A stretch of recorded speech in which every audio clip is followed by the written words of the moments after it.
Hi everyone, welcome back to my channel, All for Art. I'm Hafsah, and today I'm really excited because we're doing something a little bit different. So with my videos, I've talked a lot about techniques and ways to make your drawing skills improve, but now I really want to start tying in art history relations. I think it's super important to learn about where these techniques are coming from, how, the famous painters handled them, the different things that they did. It all really helps us improve our art. And I know, art history is not the funnest thing in the world. I mean, I get it. It's mostly like all these 400-year-old old white men who were like sitting in their homes in Europe or whatever, drawing naked Jesus and saints. And I get that. It's not the most thrilling thing, but it is important for improving our art. And I promise our art history sections on this channel will be quick and brief, so don't even worry about it. And I even made a little art history corner for us to talk about art history in, so that's pretty exciting. So let's go there, but first, roll the credits. Post-editing, I am realizing that I said credits instead of introduction. I meant roll the introduction.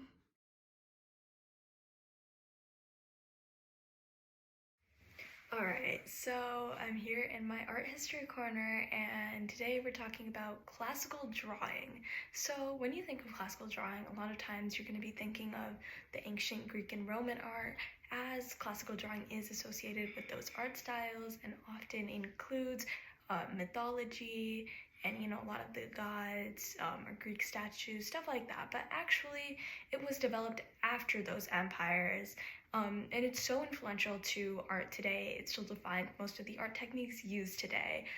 So basically what it was taught by old masters who were basically any prominent European painters before 1800. So some whom might come to mind are Leonardo da Vinci. We all know him. He painted the Mona Lisa. He was the Italian painter during the High Renaissance era. Or Michelangelo. He was also the Italian High Renaissance painter. He was a contemporary of Leonardo da Vinci. He did a lot. He sculpted, he painted, he was a poet, he was an architect, all that good stuff. A lesser known person you may have heard of is Johannes Vermeer. He was a Dutch Baroque painter in the 17th century. An interesting thing about him actually is that he had so few paintings, like 54 I think in total, so a very small amount, which is why he wasn't very successful in his lifetime, but he's successful now. Take what you can get. So basically, what is classical drawing? We've been actually doing techniques that focus around classical drawing this whole time in all of my videos. It's basically trying to get your drawings as accurate as possible, so photorealism, essentially. You have to understand that classical drawing was developed before photography was a thing, so these artists had to use their drawing skills to capture moments like we can now do with cameras. But even today, we still use it. It has a heavy focus on proportions, on shading, on form, on perspective, stuff like that. Just trying to make your drawings look as accurate, as three-dimensional as possible. So there are four main components to classical drawing. So first is value, which is creating contrast. You have your lights, your darks, your light source. Everything is abiding to one or two light sources, however many in your painting. So it's all staying accurate, the shadows, the light. So shadow is the opposite of value, and it's kind of encompassed within value, but it's a separate thing, mostly just because it's the darks, it's, the shadow on the table. Like if you have an apple, it's shadow. It's so important because shadow is really hard to pin down. Sometimes the shape, the length, all that stuff you have to think about a lot. Form is what's the shape of what you're drawing. So every shape comes from basic shape. So that's what we mean by form. And then shape is how are we going to make the shapes look like they have mass or weight, or follow the pattern that we established with our light source. So basically making the shapes look like they belong in your piece. So yeah, we've done all these techniques, but I also feel like when I do them, I go through them pretty quickly, so I just wanted to take time to break them down and have it be really palatable to beginners. So Yeah, we'll start with value today, and we'll talk about that. For today's video, all you're gonna need is a blank sheet of paper and a pencil with an eraser. So this actually isn't a blank sheet of paper, as you can tell, I'm sure, but I wanted to show it to you guys because this is from my most recent series, which is the Bowl series, where I talked about perspective, drawing from simple shapes, and light source and shading in depth by using a bowl. So we're essentially examining the same topics here, but here was an instance where I did use techniques of classical drawing without actually labeling it as classical drawing. The difference between these videos and the Bowl series videos was the Bowl series videos were a little bit more fast-paced, and they were a little bit maybe more for intermediate levels. So this is a really good precursor to those videos. So yeah, here is my actual blank sheet of paper, and we'll actually get started on today's video. So, value. Today, that's what we're talking about, and it is one of the elements that, along with the other three I listed, oh my god, I cannot spell. Okay, value, here we go. Okay, that was just embarrassingly bad. Value, shadow, form, and shape. These are the four elements that we're going to be talking about, and today is value, right? And so value works in harmony with shadow, form, and shape to create a realistic drawing. So I didn't actually talk about this in the art history corner, but back when I was in art school, and I still am, but back when I was learning about these basic techniques, me and my friends used to call this like the dreary part of drawing, like dreary drawing or whatever, because in short, it's not really a fun time.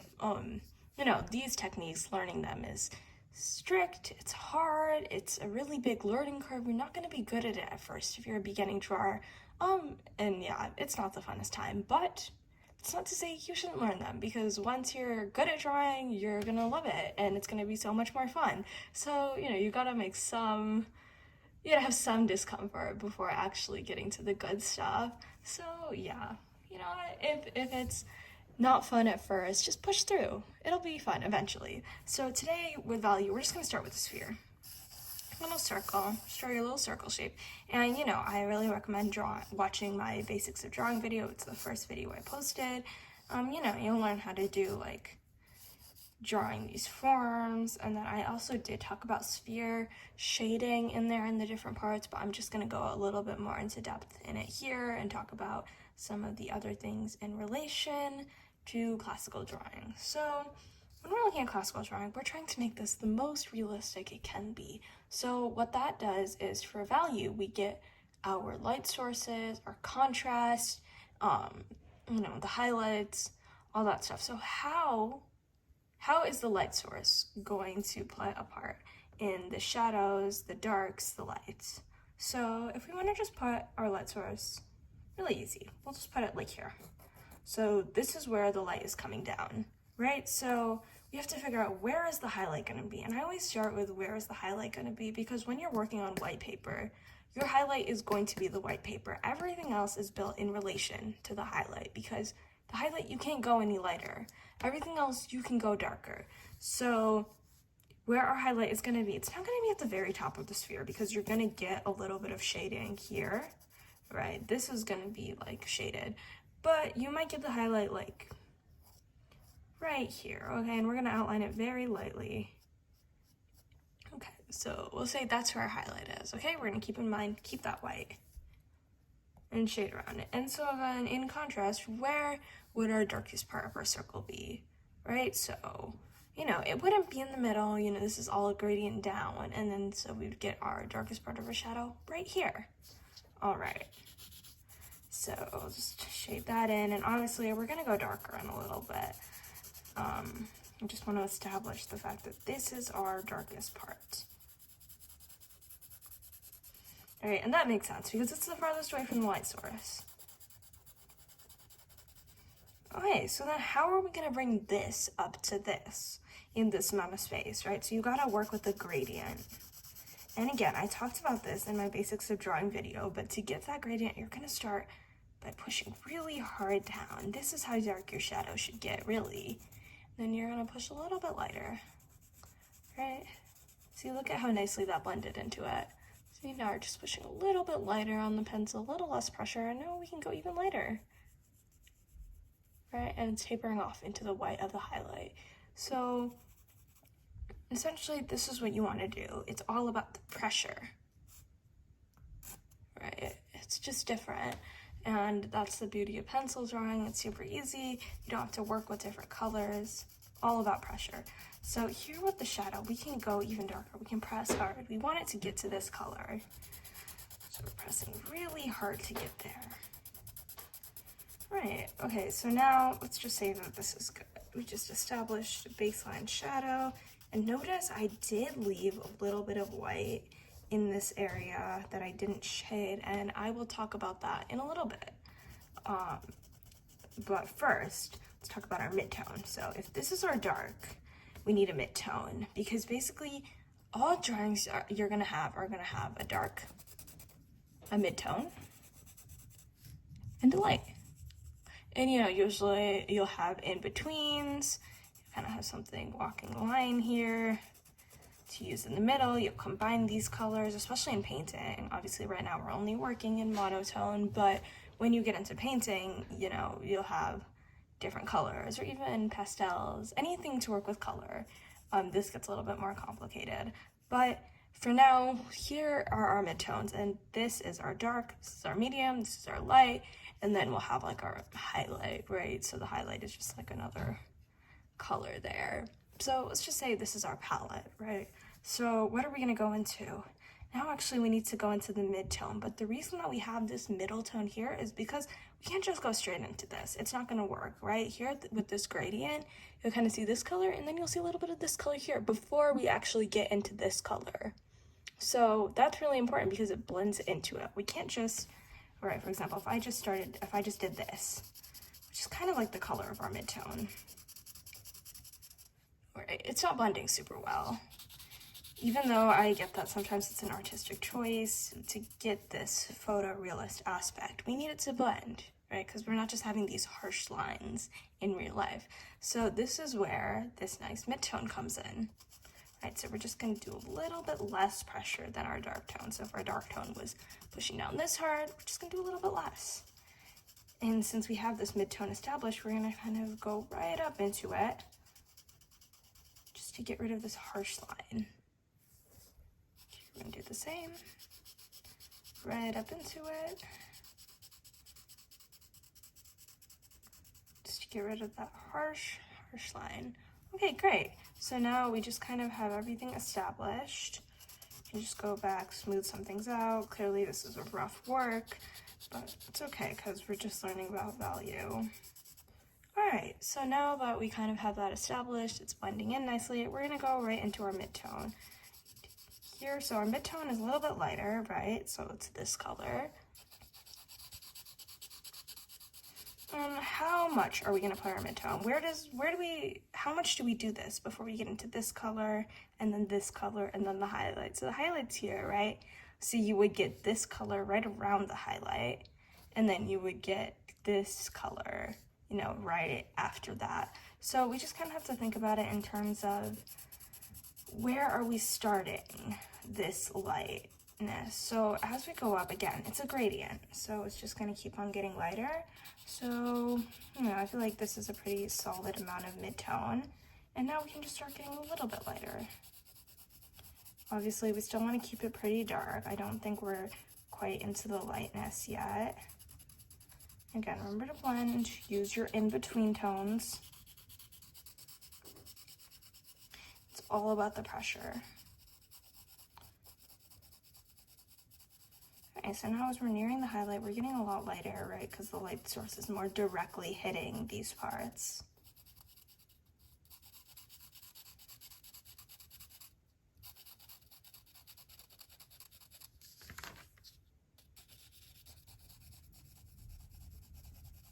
Okay, so as we're getting there, see, and then the thing with this highlight is I did outline it because I wanted to give you guys like a place to look at, but when we look at drawings, they never actually have lines in them.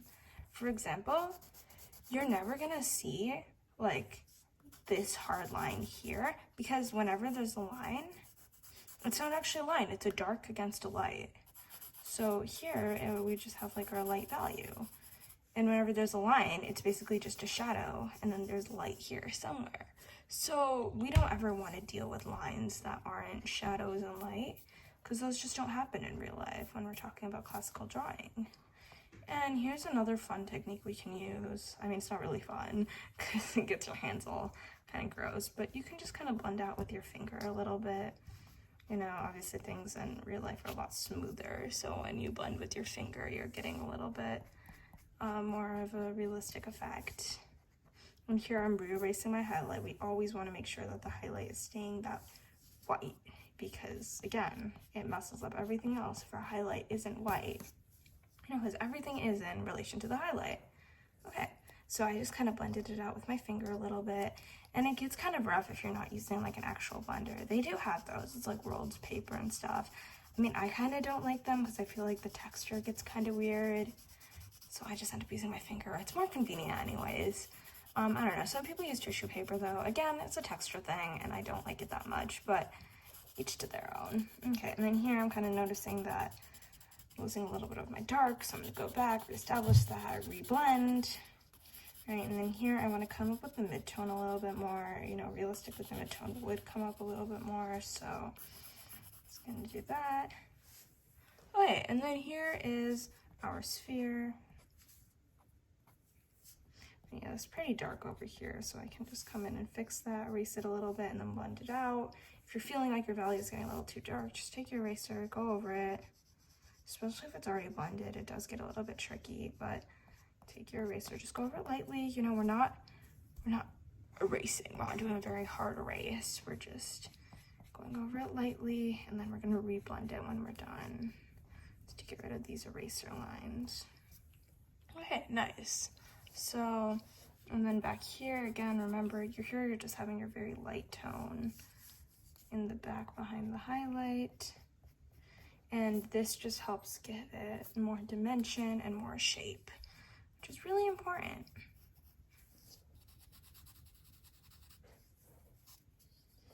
Okay. And so here is what I meant when I left this little bit of white area. So on every sphere, or on most things in general, most rounded things, where you have your really dark point of shadow, there's gonna be a little bit of light reflecting from the table.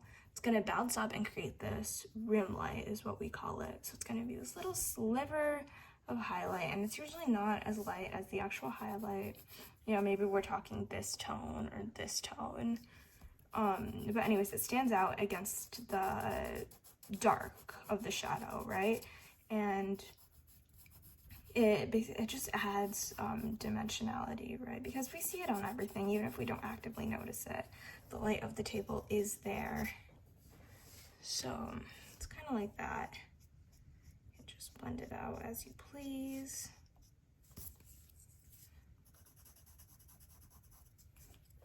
So yeah, I mean, that's basically it. When we're talking about value, of course there's shadow to consider, but since the next video is going to go into shadow in depth, I'm not going to talk about it here.